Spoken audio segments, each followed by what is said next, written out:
Qu'est-ce que l'esthétique Y2K ? Merci d'avoir posé la question. Fin 2021, la marque Von Dutch, connue pour ses casquettes, faisait son grand retour le temps d'une collection capsule. Et ce n'est pas la seule. La marque de téléphone Motorola a également ressorti une version moderne de son fameux Razr Phone, le portable à clapet que l'on s'arrachait en 2005.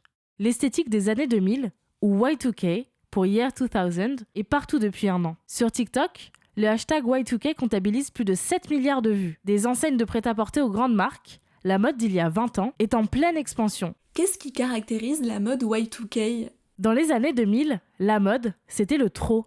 Strass et paillettes, maquillage intense, pantalons extra larges et taille basse, couleurs flashy. Aujourd'hui, il s'agit soit de choper des pièces vintage sur des sites comme Vinted, ou encore une fois le hashtag Y2K fait fureur, soit de se procurer des versions modernes de ces vêtements, qui jonchent les magasins de prêt-à-porter destinés aux jeunes femmes. Et justement, ce qui caractérise aussi la mode Y2K, ce sont ces standards de beauté inatteignables pour les jeunes femmes. Les icônes de l'époque, comme Paris Hilton ou Britney Spears, répondaient à des critères simples, blondes, minces et blanches. Selon une étude de Health Day publiée en 2019, on a même remarqué une augmentation des personnes souffrant de troubles du comportement alimentaire dans les années 2000. Et aujourd'hui, avec le retour de cette esthétique, on a peur que ces standards reviennent également à la mode. Et alors, c'est le cas ?